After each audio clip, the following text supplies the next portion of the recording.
Tú estás por escuchar este podcast. Mientras tanto, tu competencia ya está tomando decisiones con inteligencia artificial, ejecutándolas en la nube y blindándolas con ciberseguridad. La diferencia entre solo escuchar y disrumpir está en una sola decisión. Kio, made to disrupt. Infraestructura y tecnología en www.kio.tech. Bienvenidos a Tecnófagos, devoradores de tecnología. El día de hoy hablaremos de la juventud eterna. Vamos a hablar también de la meta masiva. ¿Cuál es la meta masiva? Pues las que tiene Mark Zuckerberg. Ya saben que él es el rey de meta. Y pues ya saben que mientras más metas mejor. Bueno, y vamos a hablar de permisos que preocupan. Y vamos a hablar de que no se metan con Goku. Así que mucho de qué hablar de AI, mucho que hablar de tecnología. Y todo eso lo discutiremos en este podcast que inicia en este momento, que se llama Tecnófagos, devoradores de tecnología. Kio presenta el podcast de Tecnófagos, una mesa de alta especialidad servida para ti en 3 tiempos. Acompaña a Ricardo Maza y Bernardo González, 2 especialistas en masticar información tecnológica para ti.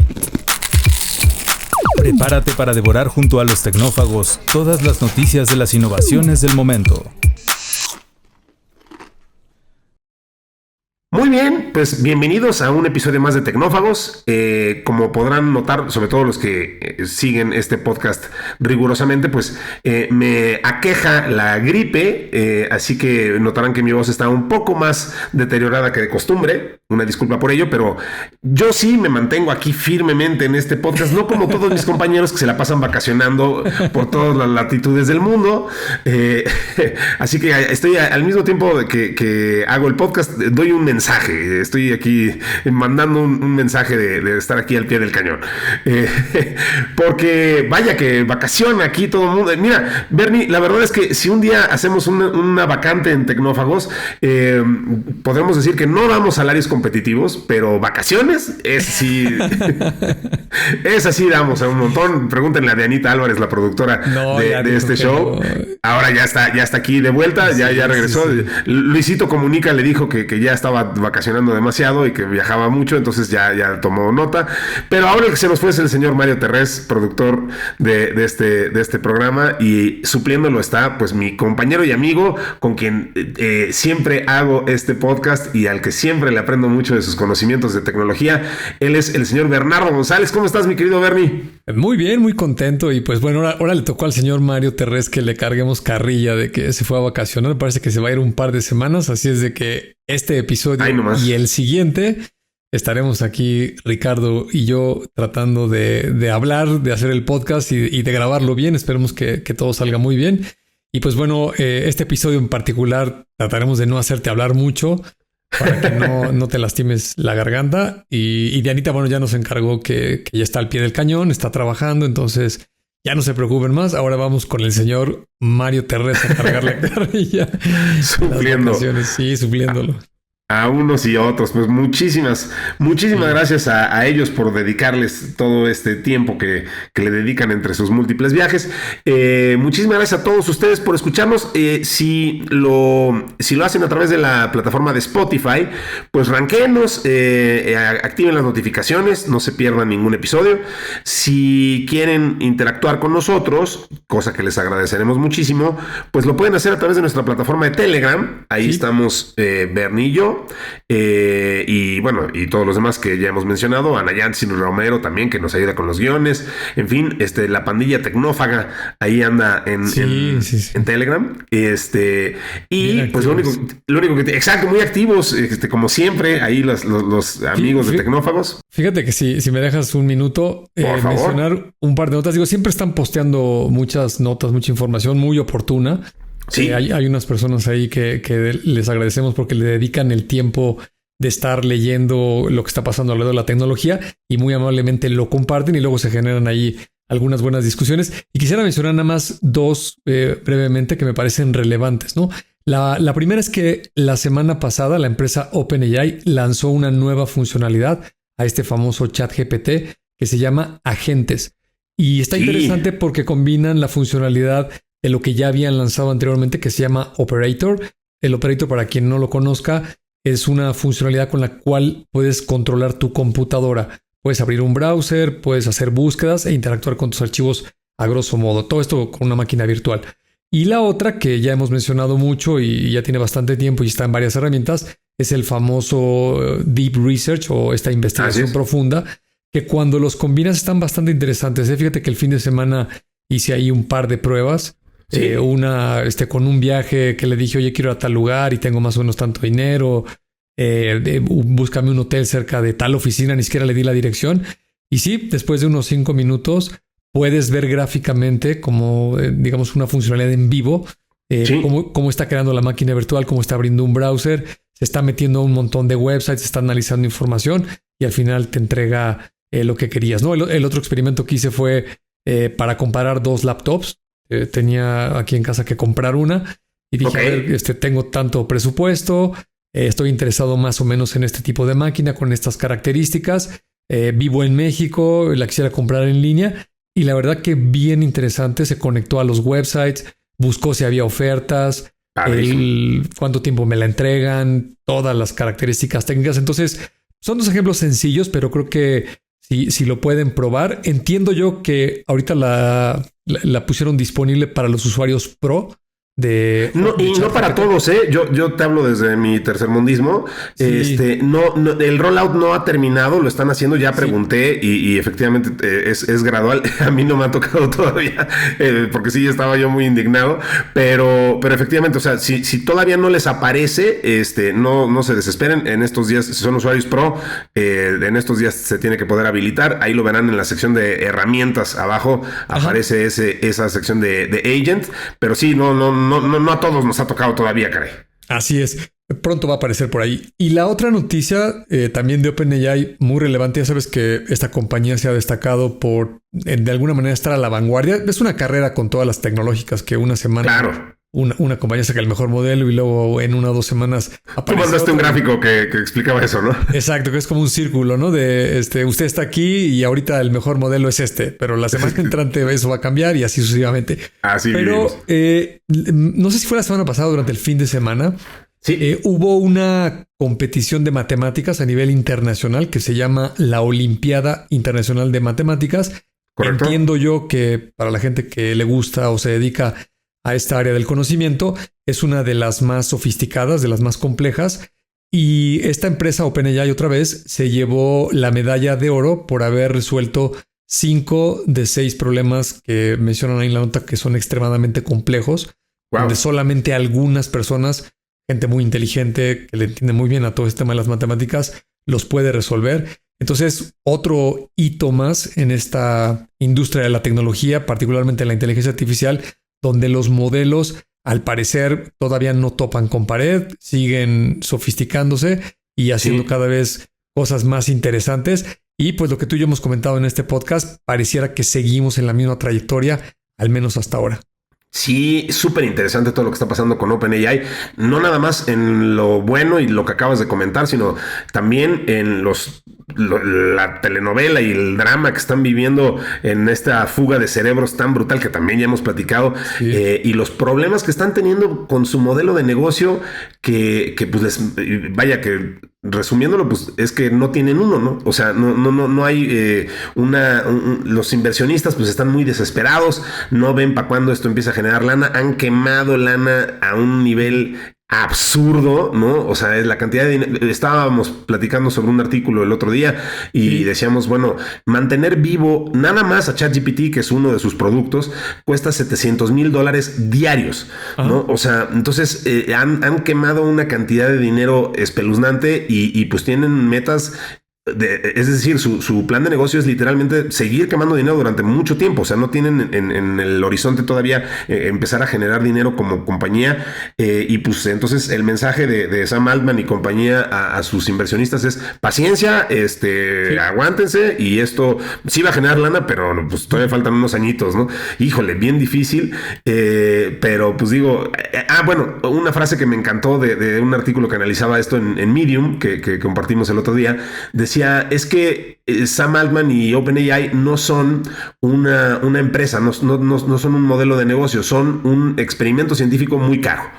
Y decía, porque no tienen ni siquiera en miras cómo crear dinero a partir de algo que es muy exitoso, y solamente quieren seguir creando nuevas iteraciones y seguir impulsando esto, que es muy valioso y es muy importante y hay que hacerlo, pero el que le quiere invertir a esto, pues lo tiene que invertir pensando en que es una donación a una universidad, o a una cosa por el estilo, porque si está esperando que esa lana venga de regreso, híjole, pues bienvenidos al club de espérate un ratito, y está bien interesante esa perspectiva.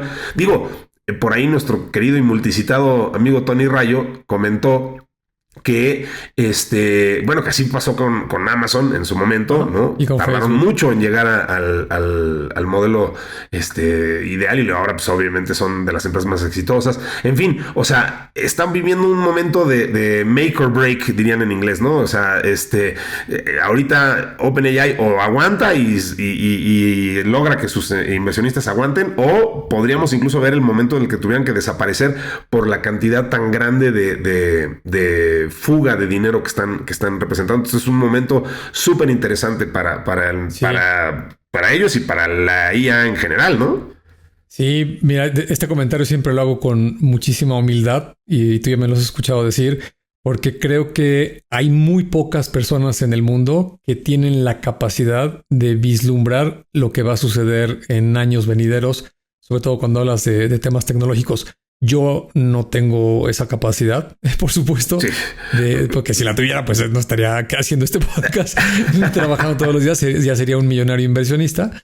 Pero con el buen Tony Rayo, fíjate que los dos trabajábamos en una empresa de medios y de producción de contenido muy exitosa. Conocida empresa de medios mexicana. Ajá. Y justo cuando Facebook estaba en una fase similar, quemando muchísimo dinero, y por supuesto que eran muy populares y todo el mundo hablaba de las redes sociales, te lo juro que no es exageración. Si en ese momento cualquier ejecutivo de esa empresa o de cualquier otra, no nada más era exclusivo de esa compañía, tú le hubieras dicho en ese momento, oye, las redes sociales se van a comer el pie publicitario, o sea, le van a ganar a la televisión, claro, al cine, estoy de acuerdo, a lo que quieras. Te hubieran tirado de loco. Te apuesto que la enorme mayoría de la gente de este planeta te hubiera tirado de loco y se hubiera muerto de la risa, ¿no? Porque te hubiera dicho, eso es imposible, ¿no? Voy a fortalecer tu punto. Cuando Facebook hace su IPO y salen al mercado y se vuelven una empresa pública, no les va tan bien como se esperaba, de acuerdo al hype que había, y muchísimos inversionistas, gente seria, gente que se dedica a las finanzas, dijo, ya ven, esto era un globo, esto era una cosa, una burbuja, esto va a reventar y aquí ahora, ¿no? Entonces sí, totalmente de acuerdo contigo, esto es un juego de paciencia, ¿no? Sí. Mira, por ejemplo, YouTube, que digo, yo trabajaba en esa industria, y entonces cuando YouTube empieza a ser muy exitoso, recordarás que no sé exactamente en qué año, si fue 2006 o 2007, pero salió en la portada del Times, ¿no? Que era como la figura del año, que era la figura del año eres tú, ¿no? Porque ahora cualquier persona podía subirse en video y volverse famoso y aparecer como si fuera la televisión el medio el que más prevalecía en ese momento, ¿no? Correcto. Y entonces la industria entera, la visión que tenía de YouTube era que era un servicio ilegal, que los iban a demandar, los iban a meter a la cárcel a todos y se iba a acabar ahí la historia, ¿no? De eso era básicamente lo que toda la industria establecida pensaba de YouTube. Y es muy entendible porque es alguien que está radicalmente haciendo algo muy distinto a lo establecido, está rompiendo pues con todas las reglas y lo que todo el mundo conoce. Y pues claro, el bicho raro en la sociedad pues es el que está haciendo eso, no el resto de la gente. Pero el tiempo casi siempre, o al menos cuando hablamos de estas tecnologías, el tiempo te da la razón, ¿no? Acaba prevaleciendo. Otro ejemplo que tú y yo vivimos, este señor Paul Brockman se llama, el premio Nobel de Economía. Krugman, perdón. Sí, estoy confundiendo con otro tecnólogo. Paul Krugman, el premio Nobel de Economía. Lo invitamos a México a un evento. Así es. Y básicamente dio una charla para explicarle aquí en México a la gente por qué el Bitcoin es un fraude y es ilegal y no sirve para absolutamente nada, ¿no? Si no mal recuerdo el año, tal vez el Bitcoin andaba no muy bien parado, como por ahí de unos $6,000, $7,000. Ya venía fue después del 2018, cuando llegó a su punto más alto en esa época, que eran los 16,000 y feria dólares. Pero ha de haber estado como por $10,000 cuando este señor dijo eso, ¿no? Bueno, sí. Unos 6, 7 años después, ahora el Bitcoin vale 10 veces más. Totalmente. Lo que ese señor dijo, que digo, será muy respetable en muchos otros ámbitos, pero de criptomonedas no sabe, ¿no? Eso me atrevo a decirlo categóricamente. Totalmente. Y típicamente le ha ido muy mal. Le ha ido muy mal cuando ha apostado en contra de la tecnología, ¿no? Por ahí todavía le recuerdan periódicamente cuando dijo que en unos años el Internet iba a ser una tecnología tan relevante como el fax, ¿no? Así que, vaya, por muy gurú que seas, de pronto, pues algunas liebres se te van, ¿no? Steve Ballmer, ¿no? El de se murió Microsoft. De la risa con el iPhone, ¿no? Dijo que nadie estaba tan loco como para pagar $400 por un teléfono, ¿no? Bueno. Hoy hay teléfonos de $2,000, ¿no? Así es. Y hay un montón de gente loca que yo conozco que los paga, ¿no? Así es. Pero bueno, ya nos metimos aquí en... Exacto. Muchas cosas. Vamos a empezar con las notas. Digo, cerrando los anuncios parroquiales, si me permites, Bernie. Bueno, ya mencionamos ahí el grupo de Telegram. Ya mencionamos que también nos pueden escribir un correo electrónico si quieren. Hablando de cosas que han pasado, de cosas del pasado. Pueden hacerlo a tecnófagos@kio.tech. Y para cerrar los saludos, Bernie, 2 muy especiales de mi parte. Uno es para Mariana del Valle, que es una extraordinaria locutora desde hace muchos años. Ahí la podrán escuchar en W Radio. La conozco desde que los dos éramos genotipos. Eso no les va a decir nada a nadie, más que quizá a ella, a mí y a algunas otras personas en el mundo. Pero tuve oportunidad de platicar con ella, interactuar con ella en redes el otro día, y nos acordábamos de viejos tiempos, y me dijo que le gustaba mucho Tecnófagos. Le agradezco muchísimo. Ella habla de tecnología y tiene mucho conocimiento al respecto, así que un honor que siga este podcast. Y por último, hablando de honores, el otro día estaba dando una plática de otra cosa muy diferente y se me acercó una amiga que trabaja en una agencia de publicidad y me dijo que ella y su papá son muy fans de Tecnófagos. Entonces, un saludo para Carla Moreno y su papá, Carlos Moreno. Extraordinario que papá e hija compartan ese gusto por la tecnología y por nuestro humilde podcast. Así que ahí están ese par de saludos, mi querido Bernie. Muy bien, con muchísimo gusto. Bueno, pues vámonos entonces a el tema primero que traemos hoy, que es el de la juventud eterna. La entrada de hoy. Una fresca selección con las noticias del momento. Ya hemos platicado aquí alguna vez de este tema, de cómo la vejez pues es un fenómeno que no entendemos muy bien los humanos. Sabemos que el tiempo transcurre, sabemos que las cosas se van deteriorando, conocemos el principio de la entropía, pero la vejez, este fenómeno que en algunos círculos se llama la senescencia, no está muy bien entendido por qué tiene que ocurrir. Y bueno, pues una persona que ha estudiado mucho esto es el señor David Sinclair, y ahora hizo un estudio, un hito extraordinario. Esto es en la Universidad de Harvard.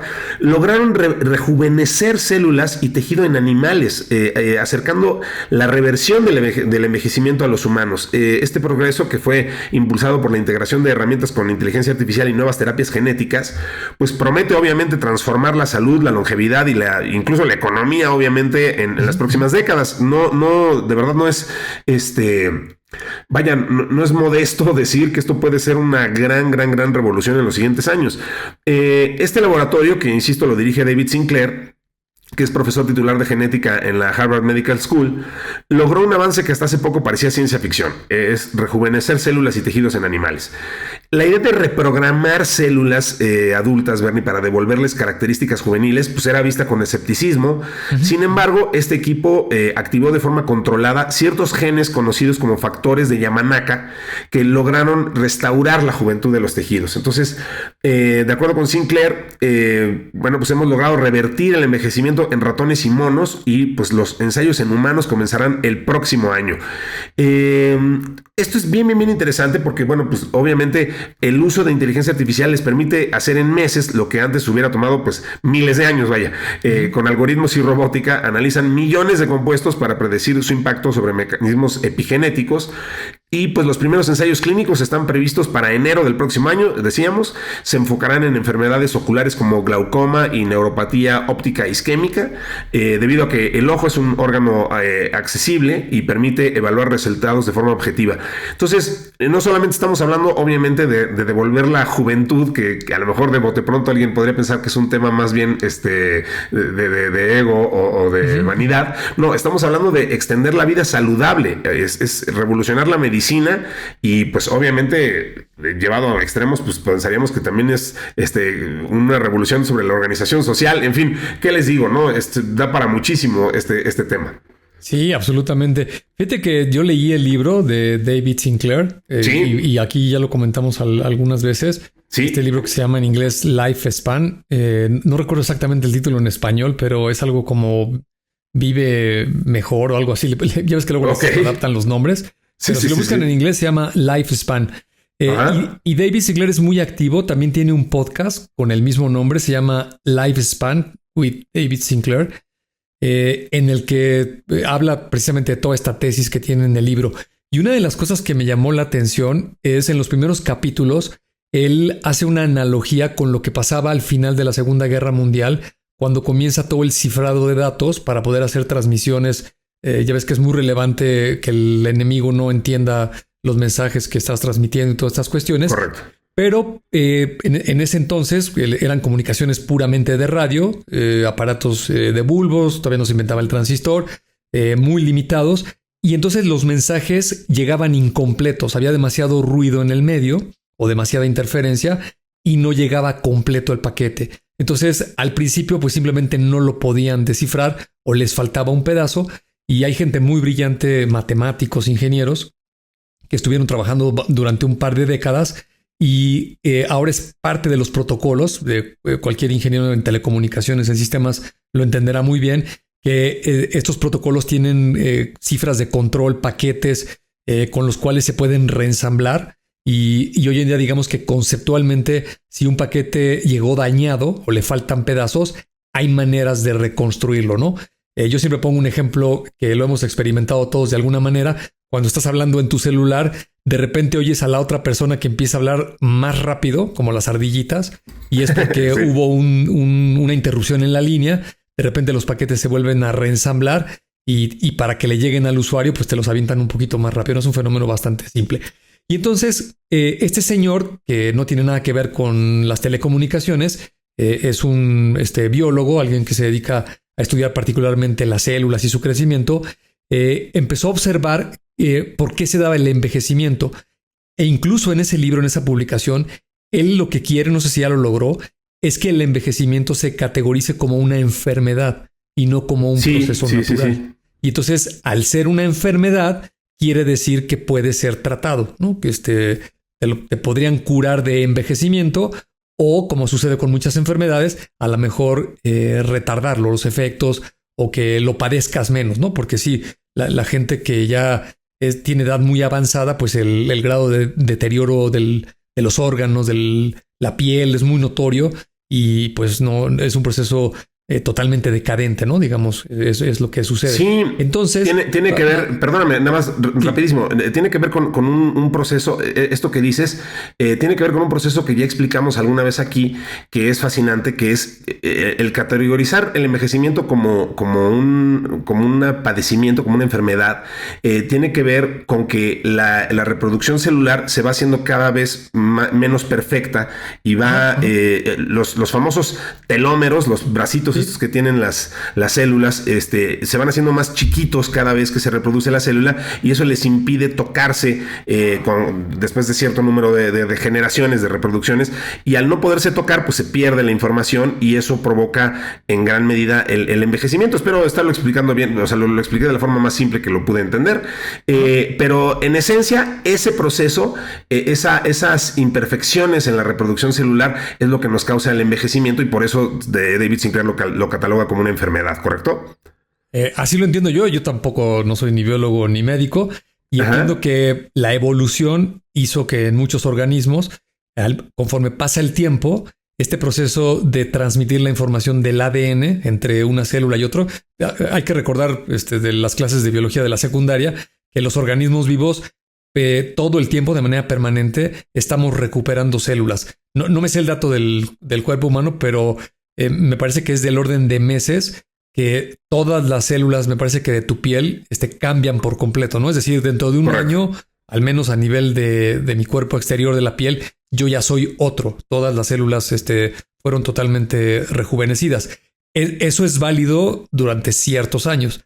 Y justo con esto que decías de los telómeros, que empiezan a perder la capacidad de transmitir la información correcta para que se puedan duplicar las nuevas células de manera correcta, perdón por la redundancia, este proceso se empieza a dañar y ahí es donde viene el problema del envejecimiento.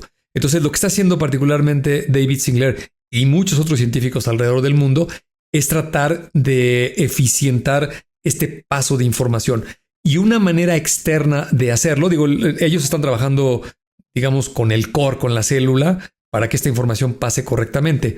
Pero mientras eso sucede, por eso las recomendaciones de tener una buena dieta, en los últimos 10, 15 años, el factor del sueño es clave. Se han dado cuenta los científicos que dormir no solamente sirve para descansar o para que tu memoria se reacomode, sino que a nivel celular hay un montón de procesos bioquímicos que restauran tus células si le das el tiempo. Me parece que lo más relevante es el sueño profundo. No hay como 3 fases de sueño.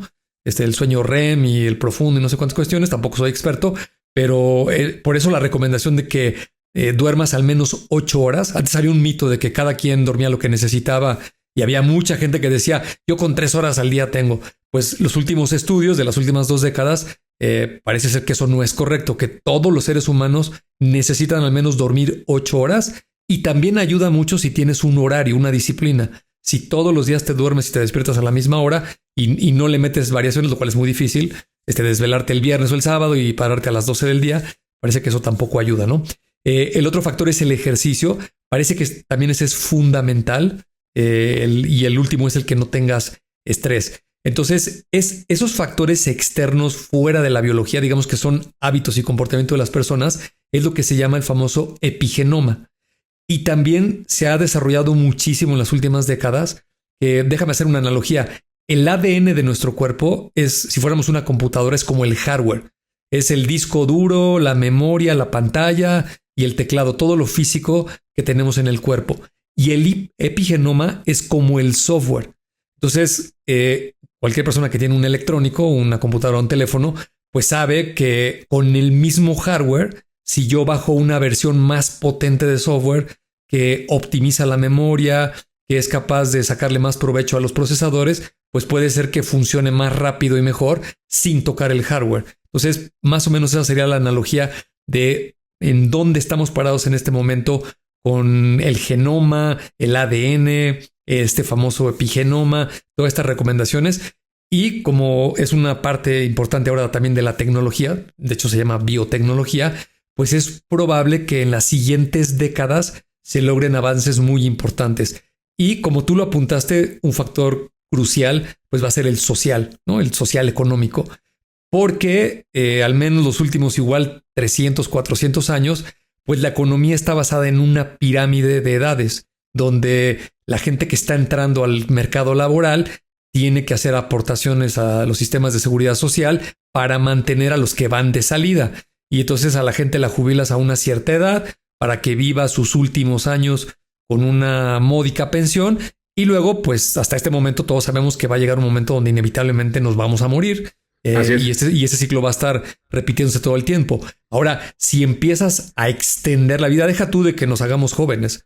Nada más con que la extiendas. Con que extiendas el lifespan famoso. Ajá. Ese es el famoso lifespan, ¿no? Imagínate una persona de 100 años que tiene la vitalidad como alguien de 65, pues a lo mejor puede trabajar. Pero si se ve como de 85, 90, pues a lo mejor ya no es económicamente activo, pero pues va a seguir por aquí otros 20 o 30 años. Y el tema de mantenerlo, pues al menos los supuestos económicos de los modelos de pensiones, pues no van a dar.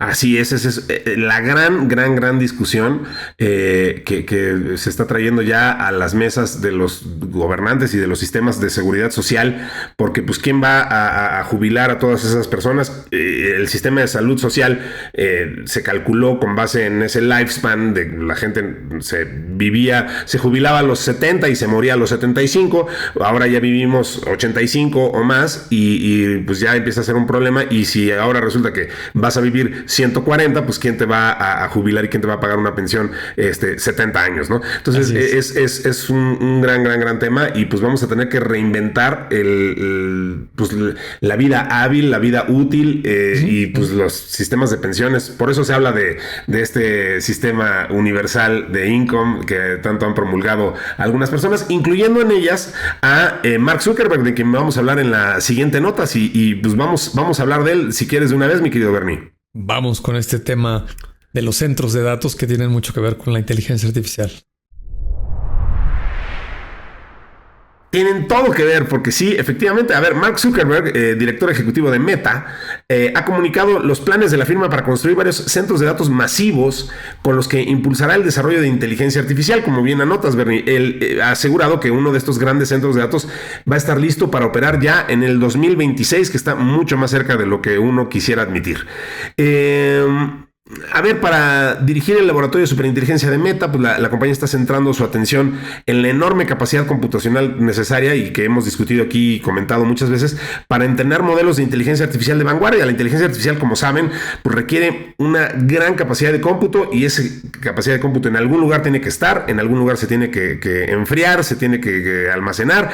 Pues Mark Zuckerberg dice: yo lo voy a poner en uno de estos centros de datos que se va a llamar Prometheus o Prometeo, un supercúmulo de 1 gigawatt que operará en 2026, decía yo, lo que lo convierte en una de las primeras empresas tecnológicas en controlar un centro de datos de IA de ese tamaño.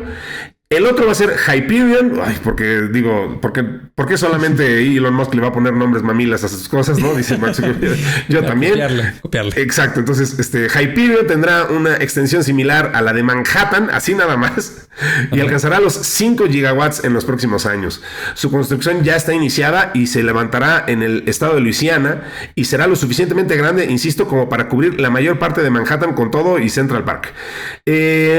Bueno, pues esto aumenta la competitividad de IA frente a OpenAI, a Google con DeepMind y Anthropic en su capacidad para entrenar y dar servicio a modelos de IA líderes.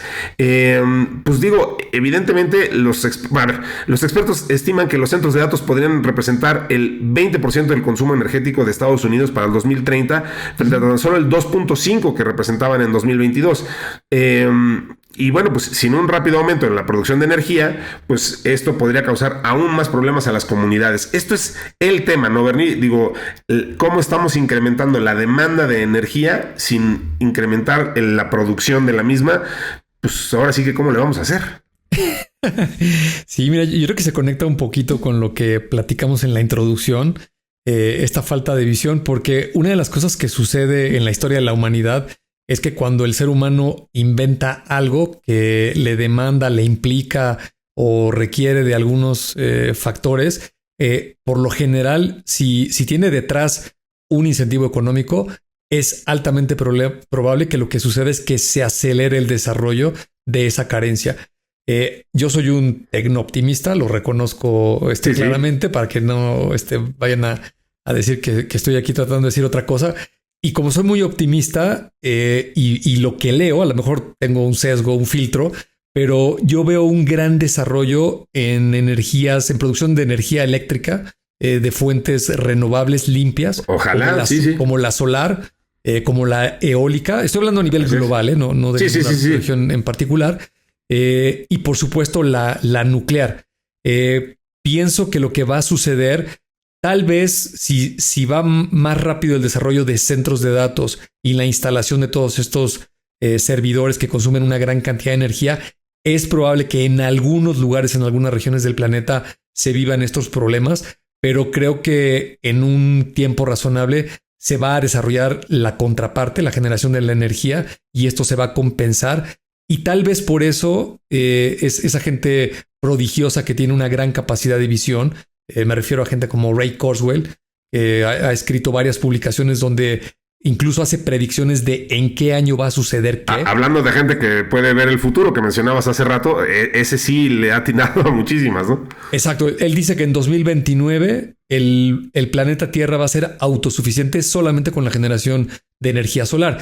Y, por ejemplo, nada más por citar uno, recordarás que hace algunos meses hubo un gran apagón en Europa. Todo el mundo pensaba que se trataba de un ciberataque y luego resultó que no fue nada ocasionado por ese tema, sino primordialmente España y Portugal, ¿no? Afectados. Sí, primordial y los principales causantes fue España. ¿Y por qué España desestabilizó su sistema eléctrico? Pues fue porque estaba generando más de la mitad, más del 50% proveniente solamente de energía solar.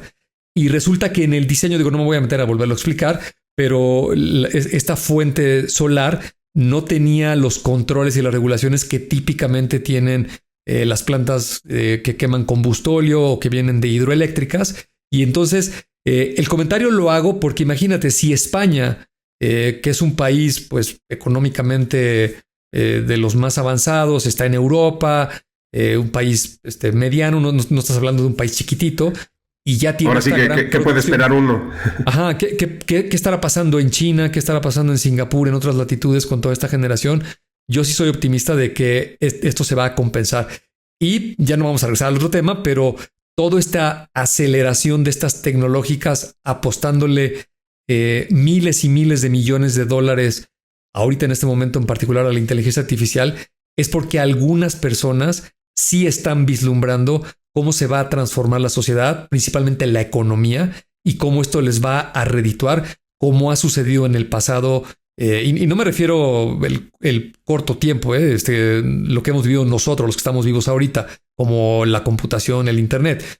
Vete más para atrás. Imagínate el gran cambio cuando llegaron las máquinas de vapor a la industria y se acabaron los talleres artesanales. Y luego imagínate cuando llegó la electricidad a las fábricas y llega toda esta automatización en las plantas de manufactura.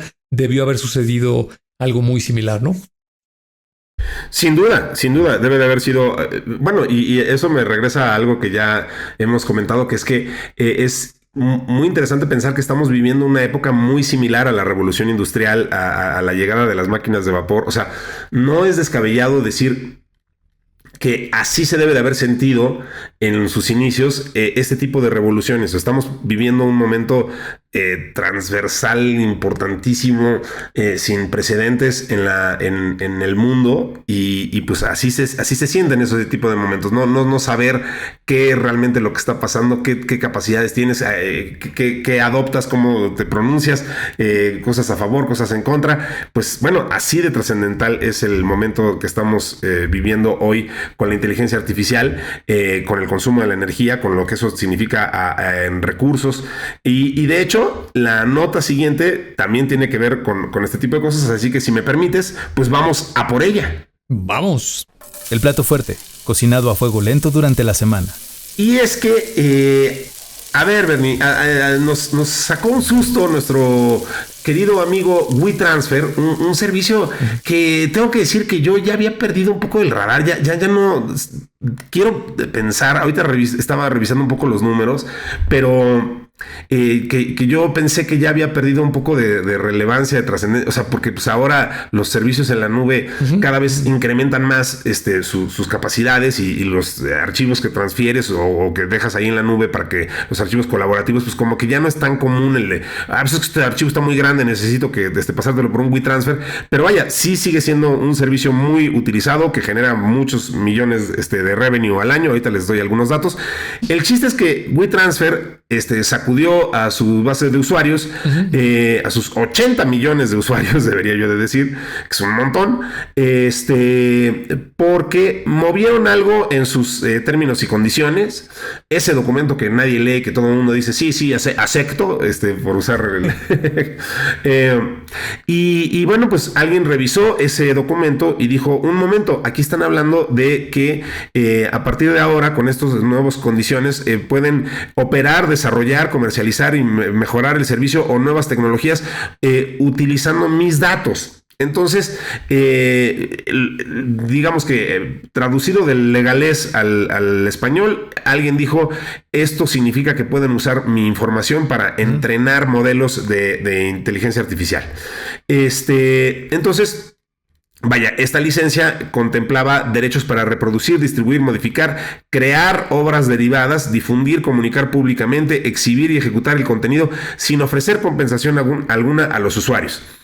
Entonces, bueno, pues obviamente la gente pone el grito en el cielo, se pronuncian en contra de la nueva política y bueno, pues WeTransfer básicamente ante esta controversia lo que hace es emitir un comunicado en el que dicen, a ver, la empresa no se apropia de los derechos de los archivos que circulan en la plataforma, los usuarios mantienen la titularidad de estos contenidos y precisaron que la mención original sobre el uso de inteligencia artificial era pues para mejorar la moderación y prevenir la difusión de contenido ilegal y que fue incluido como una posibilidad futura, así como diciendo, bueno, yo decía, entonces, bueno, pues básicamente ahí hicieron un poco de backtrack y ya dijeron, no, a ver, aquí tan amigos como siempre.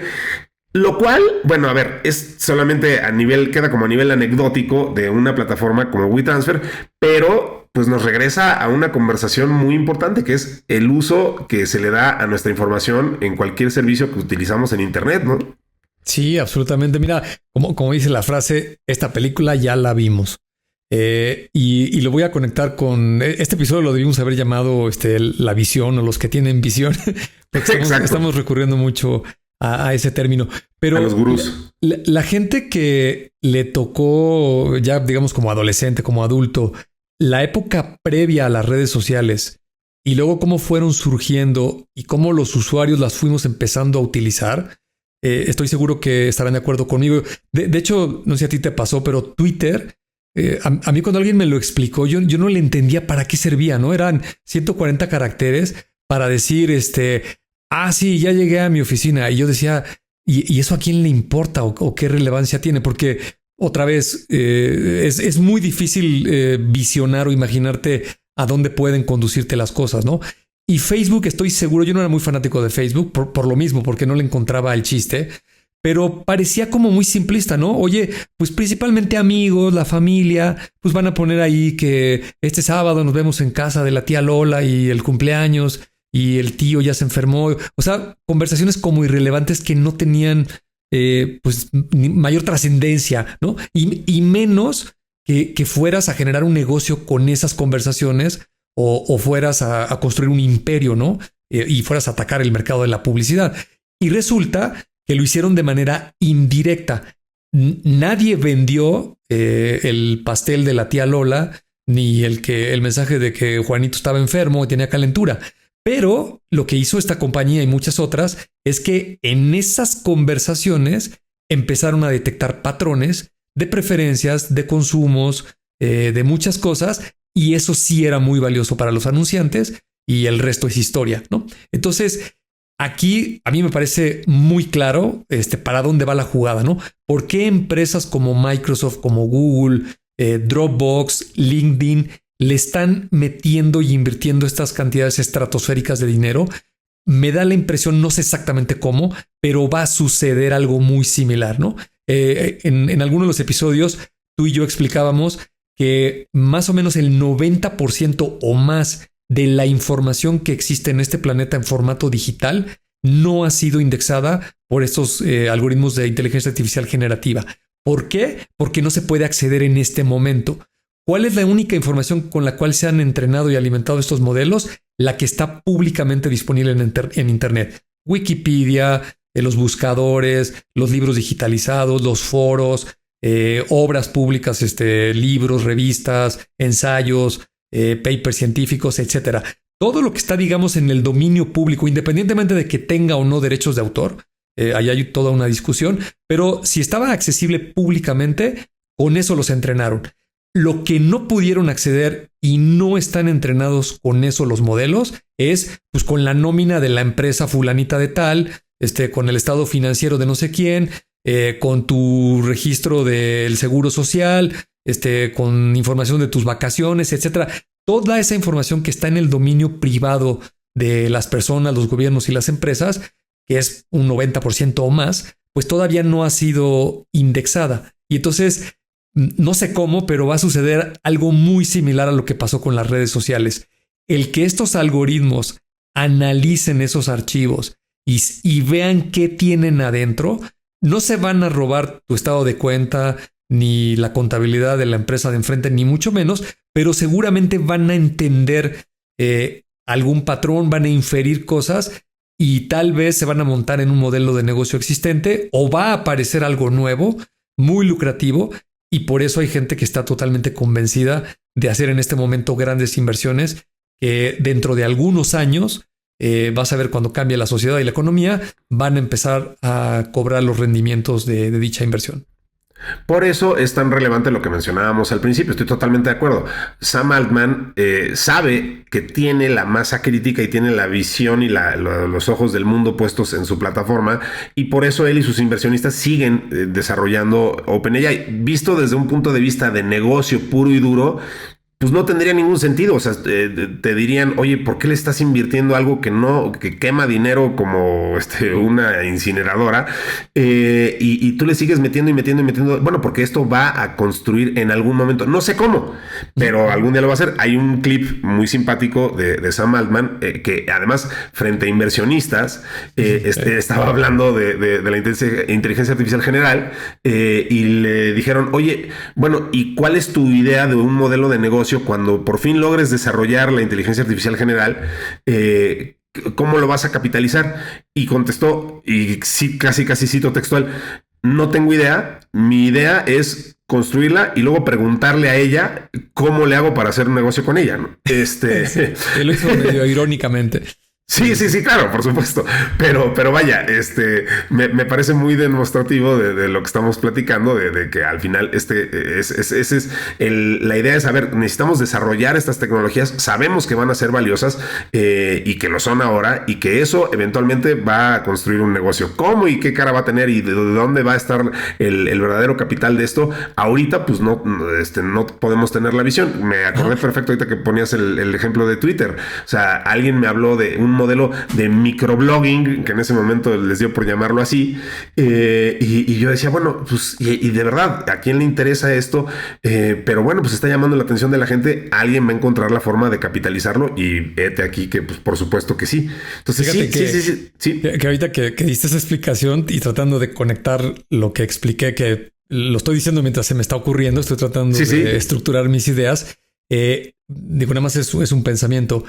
¿Es posible que estas plataformas con estos algoritmos tan potentes sean capaces de solamente analizar la información que, digamos, en este momento está en el dominio privado y pueden entender problemas que hoy no sabemos que tenemos?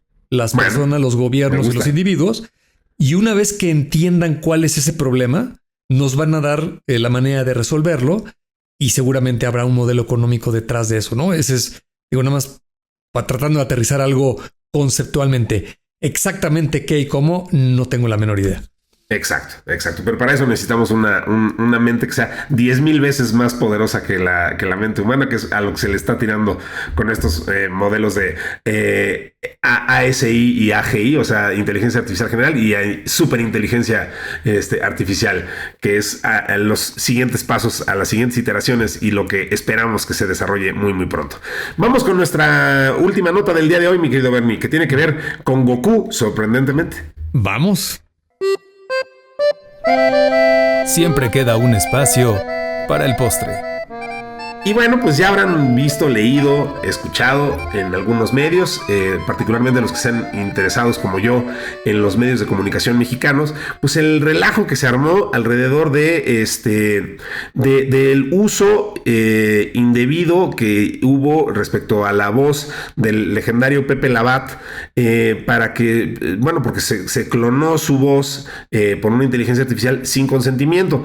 Esto en un video publicado por el INE, que según denunciaron los organizadores de una marcha que así lo enunciaba, habían utilizado la voz del fallecido José Labat, que es una de las voces más reconocidas del doblaje en español latino, conocido en particular como narrador de la serie de Dragon Ball, pero además en muchos otros papeles en el doblaje mexicano. Este reclamo pues, fue compartido por locutores, actores, técnicos, directores y profesionales de todos los niveles de la industria. La protesta no fue solo simbólica, los participantes aprovecharon la convocatoria para exigir cambios concretos en la legislación mexicana, y el objetivo es que la voz humana, que como dato biométrico y herramienta de trabajo, esté protegida por la ley frente a los usos no autorizados con inteligencia artificial. Hasta la presidenta llegó esto y pues pidió que se tome el tema como una prioridad legislativa, y bueno, pues no se limita al uso de voces en publicidad o cine, se busca un reconocimiento más amplio, haciendo un control de los biométricos, no solo de los talentos, de los actores, de las actrices, los biométricos de todo mexicano, o sea, que tu voz sea considerada, Bernie, como parte de tu imagen y que nadie pueda replicarla ni utilizarla para alimentar inteligencias artificiales generativas. Entonces, bueno, en ese momento esto rebasa ya la parte de los medios de comunicación y se vuelve ya un tema incluso hasta de derechos humanos, ¿no? No sé, a ver, esto es bien interesante, no sé de qué lado te pronuncies, Bernie, porque hay argumentos en pro y en contra. Estamos en el caso muy específico de lo que estamos hablando, de lo que inicia esta nota, pues estamos hablando de un actor de doblaje que de eso vive. Tenemos casos como de actores en Estados Unidos que incluso pues ya han registrado su voz y que la han dado como patrimonio y que la han dado a plataformas de inteligencia artificial para que se puedan utilizar posteriormente, pero pues como un instrumento de lucro. Entonces, no sé, o sea, ¿dónde trazar la línea? Se me hace súper interesante pensar que pues esto es parte de un debate muchísimo más amplio, ¿no? Sí, mira, yo quisiera recalcar el tema de los derechos de autor, ¿no? Cualquier obra que crea una persona, por eso existen todas estas leyes, y por supuesto que siempre se deben de proteger y no se debe de copiar el trabajo de nadie sin su consentimiento, ¿no? Eso creo que estamos clarísimo.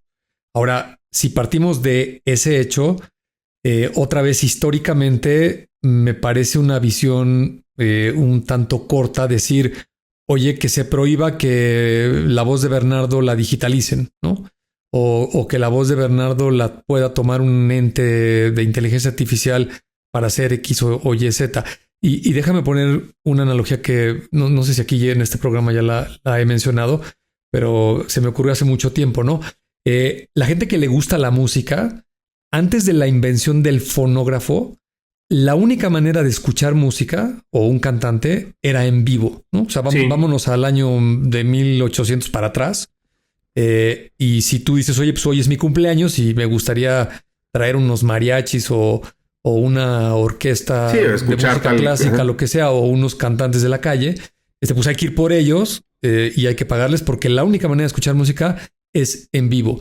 Imagínate que cuando aparece el fonógrafo y la tecnología te permite grabar las voces y comercializarlas y distribuirlas por todo el mundo, imagínate que alguien lo hubiera prohibido, ¿no? Y que la industria de la música no hubiera nacido.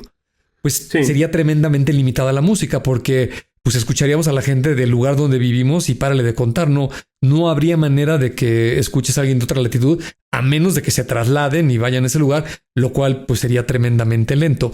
Cuando se crean sobre todo los discos de acetato, si estoy en lo correcto, no sé si se me está escapando por ahí algún otro medio previo, pero me parece que la gran explosión de la industria de la música es con el acetato. Se pueden imprimir miles o millones de copias. La gente compra sus aparatos reproductores y entonces una persona que tiene un don para interpretar un instrumento musical o cantar, pues puede hacer llegar su obra a todo el mundo, ¿no?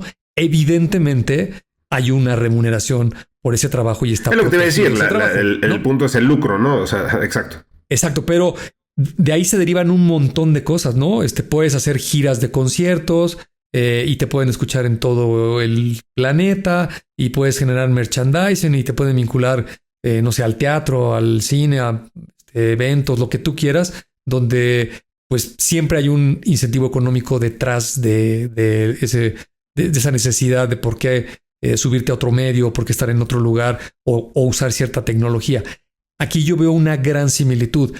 Hoy en día lo que nos está pasando tal vez a la gente de este sector del doblaje de voz, donde por cierto México es líder, si tengo bien el dato a nivel mundial, hay gran talento en el país. Sí deberían de garantizarle que los derechos de su obra están protegidos, pero mi humilde recomendación es, si yo fuera un actor de doblaje, pues yo sí trataría de aprender inteligencia artificial y ver para qué sirve que mi voz la interprete un algoritmo y qué otras cosas puedo hacer, porque igual, y como la analogía del acetato, es posible que en los años siguientes la industria me catapulte a mí en un factor económico a hacer cosas que hoy ni siquiera me imaginaba. Porque, dicho sea de paso, tú conoces muy bien esa industria. Me parece que has estado trabajando muy de cerca. Sí, cómo no. Sí, pues, sí. Pues el doblaje de alguna manera es muy artesanal, ¿no? Hablando, por ejemplo, de una película, pues te tienen que dar todo el guión, las intenciones, ver cómo lo tropicalizas al lugar. Y luego son sesiones, pues entiendo yo, muy cansadas, muy largas, para estar haciendo las interpretaciones, ya que estarlo revisando. Y digo, no lo digo de manera ofensiva, es simplemente por hacer una analogía. Es un poco como el artesano de hace 300 años que hace zapatos manualmente con cuero y un martillo y una navaja, ¿no? Y a lo mejor de lo que estamos hablando, que no alcanzamos a visualizar, pues es una fábrica que puede producir zapatos y calzado en masa y producir un beneficio económico mucho más grande, ¿no? Sí, a ver, estoy totalmente de acuerdo con todo lo que acabas de decir. Yo lo que quiero es poner dos ejemplos muy puntuales, reales además. Quiero poner la voz de James Earl Jones, el que hacía la voz de Darth Vader, y por si alguien no lo ubicara por ahí, que yo creo que hay muy poca gente en la Tierra, pero también es el que hace la voz al final de la canción de Thriller de Darkness Spreads Across the Land, esta voz súper cavernosa, tremenda. Bueno, quiero esa voz para mi comercial, ¿no? Oiga, nomás que el señor ya se murió, tenía 93 años, pero ya se murió. Bueno, no me importa, yo quiero la voz de James Earl Jones. Sí, como no, el señor dejó grabada y digitalizada su voz, y esta empresa de AI la puede usar y se la vende, ¿no? Entonces usted le da el copy y la voz digitalizada de James Earl Jones le recita lo que usted quiera por una lana. Caso número 2. Yo soy el INE y quiero que mi spot me lo recite Pepe Labat. No, es que fíjate que ya se murió. Ah, bueno, pues lo quiero de todas formas. Ah, bueno, pues usa una herramienta de AI que usas gratuita en internet y usas una voz lookalike de Pepe Labat que está entrenada con Pepe Labat y suena exactamente igual a Pepe Labat. Y no le cuesta nada al INE ni producirlo ni pagarle a nadie, y sacas tu spot pues muy gratuito y muy quitado de la pena. Esa es un poco la diferencia para mí. Correcto. Es proteger los derechos de autor del creador de la obra. Y mi comentario con lo que expliqué simplemente es un tema otra vez de visión, ¿no? Para mí no es una buena idea apostar en contra de la tecnología y no por la tecnología por tecnología. Yo lo he comentado aquí muchas veces. El verdadero motivador y el acelerador de que una tecnología en particular se desarrolle y sobre todo la sociedad la adopte rápidamente es una variable 100% económica. No te confundas, en el 100% de los casos, el por qué una tecnología fue adoptada, fue implementada o se está desarrollando y hay un montón de competencia es porque produce beneficios económicos. Entonces, en el ejemplo desafortunado del INE, quiero pensar yo que los derechos de este señor Pepe Labat, que lamentablemente ya falleció, pues los ha de tener la familia o una empresa o alguien. Y entonces, tal vez lo que no se vale es, pues como allá en YouTube hay muchos videos de esta persona o su audio está grabado por ahí, pues yo me lo descargo, me hago el listillo y ya me salió gratis el anuncio. Eso no es correcto, ¿no? Exacto. Pero de ahí a decir... Oye, no, hay que estar en contra de la inteligencia artificial y que no se digitalicen las voces y que no se clonen. Me parece otra vez lo que ya he dicho miles de veces, es como tratar de tener una ola en el mar con las manos, ¿no? El agua va a pasar a través tuyo, ¿no? Tal cual. Oye, Benny, pues yo necesito que Pepe Labat o alguien me done su voz porque la mía ya se acabó. Así que yo tengo que dar por terminado este episodio de Tecnófagos. Pero te agradezco como siempre infinito que hayas estado conmigo y compartas tus conocimientos y tu tiempo. Fíjate, la próxima vez no dejamos ir de vacaciones al señor Mario Terrés. Que él dé los comentarios y luego le hacemos un cambio por tu voz y entonces ya estás otra vez tú aquí con tu voz en Te digo, sí, siempre hay una solución. Siempre hay una solución para que esto siga funcionando y podamos seguir publicando este episodio semanal que hacemos con muchísimo gusto. Con muchísimo cariño. Gracias a todos por escucharnos. Gracias a Mario Terrés en la edición, efectivamente, a Nayansi Romero en la redacción, a Dianita Álvarez, nuestro Chief Vacation Officer, que es quien ahora decidió que se fuera de vacaciones Mario Terrés, y a todos ustedes por escucharnos. Esto fue Tecnófagos, devoradores de tecnología. Nos escuchamos y nos vemos la siguiente semana si ustedes no disponen otra cosa. Hasta pronto.